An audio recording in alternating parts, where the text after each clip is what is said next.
ሰላም ጤና ይስጥልን የኢትዮ ፎከስ ቤተሰቦች። ኢትዮጵያ የባህር በር ለማግኘት የምታደርገው ጥረት አዲስ ምዕራፍ ላይ ደርሷል። የቱርክ ፕሬዝዳንት ረሲብ ጣይብ ኤርዶጋን ኢትዮጵያ በቀጥታም ሆነ በተዘዋዋሪ የባህር በር እንድታገኝ የዲፕሎማሲ ድጋፍ እንዲያደርጉ ጥያቄ ቀርቦላቸዋል።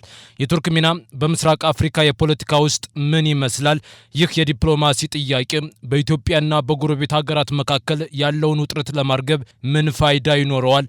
ኤርዶጋንስ ለጠቅላይ ሚኒስትር አብይ አህመድ ጥያቄ ምን ምላሽ ሰጡ?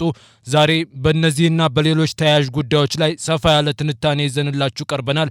እስከ ፕሮግራሙ ፍጻሜ ድረስ አብራችሁን ቆዩ። ኤርዶጋን ኢትዮጵያ የባህር በር እንድታገኝ የዲፕሎማሲ ድጋፍ ተጠየቁ። ኢትዮጵያ በጠላቶቿ ደባ ለረጅም ዓመታት የተከለከለችውን የባህር በር እንድታገኝ በዲፕሎማቲክ መስክ እንዲያግዙ ከቱርክ ፕሬዝዳንት ረጅብ ጣይብ ኤርዶጋን ጋር መወያየታቸውን ጠቅላይ ሚኒስትር አብይ አህመድ አስታወቁ። ጠቅላይ ሚኒስትር አብይ አህመድ በበኩላቸው ከቱርኩ ፕሬዝዳንት ጋር በነበራቸው የሁለትዮሽ ግንኙነትና ንግግር በአንዳንድ ወሳኝ ጉዳዮች መግባባት ላይ መድረሳቸውን ገልጸዋል።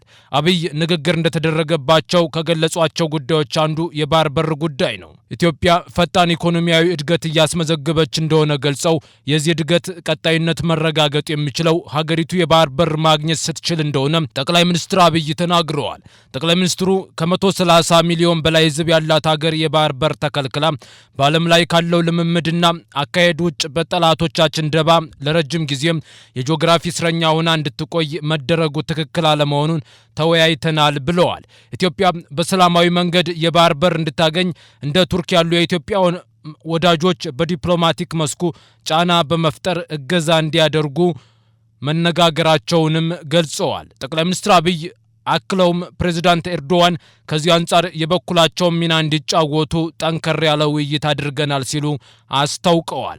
ለይፋዊ ጉብኝት ወደ ኢትዮጵያ የመጡት የቱርክ ፕሬዝዳንት ረሲብ ጣይብ ኤርዶጋን ሀገራቸው በአፍሪካ ቀንድ አዲስ ግጭቶችና ህመም መልእክት እንደማትፈልግ እንዲሁም ቀጠናው የውጭ ኃይሎች የጦር ሜዳ መሆን እንደሌለበት ተናገሩ።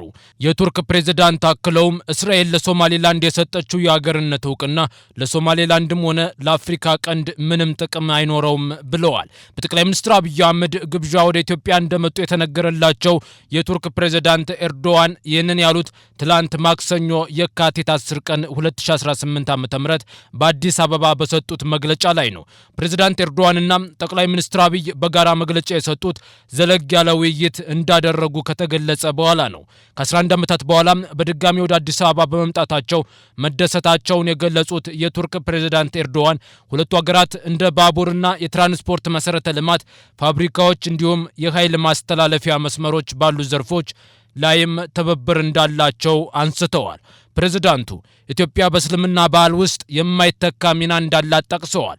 ቱርክ ከወዳጅት የኢትዮጵያ ሕዝብ ጋር ያላትን ለዘመናት የዘለቀ ግንኙነት የበለጠ ለማጎልበት ትልቅ ትኩረት እንደምትሰጥም ተናግረዋል። ፕሬዝዳንቱ የመላው ዓለም አይን ወደ የአፍሪካ ቀንድ በዞረበት በዚህ ወቅት የኢትዮጵያ ለረጅም ጊዜ የቆየ የመንግስት መዋቅርና ተምሳሌትነት ያለው አስተዳደር ይበልጥ አስፈላጊ እየሆነ መጥቷል ብለዋል።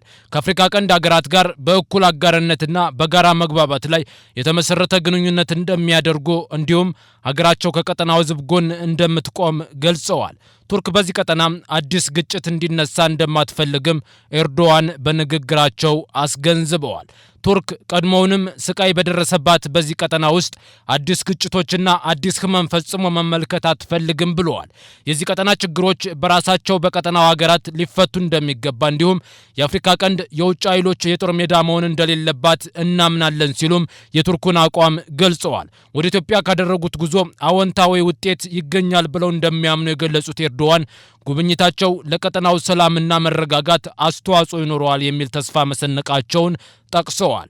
ቱርክ ኢትዮጵያ በምትገኝበት አፍሪካ ቀንድ ቀጠና ውስጥ በተለይም ለሀገራት ሉዓላዊነትና የግዛት አንድነት ትኩረት እንደምንሰጥ ፕሬዝዳንት ኤርዶዋን አንስተዋል። በዚህ ረገድ እስራኤል ለሶማሌላንድ እውቅና መስጠቷ ለሶማሌላንድም ሆነ ለአፍሪካ ቀንድ ምንም ጥቅም እንደማይኖረው በድጋሜ መግለጽ እወዳለሁ ሲሉ እስራኤል ታህሳስ መጨረሻ የወሰደችውን እርምጃ በድጋሜ ተችተዋል። ለሶማሌላንድ እውቅና ያስገኛል የተባለው የአዲስ አበባና ሀርጌሳ ስምምነትን ተከትሎ ኢትዮጵያና ሶማሊያ ከተካረሩ በኋላ በቱርክ አሸማጋይነት መስማማታቸውንም ከዚሁ ጋር አያይዘው አንስተዋል። ፕሬዝዳንቱ መረጋጋት መመለሱን ተከትሎ የአፍሪካ ቀንድ በኢኮኖሚያዊ እድሎች ትኩረትን የሚስብ ስፍራ እንዳይሆን የሚከለክለው ምንም አይነት እንቅፋት አይታየንም ብለዋል።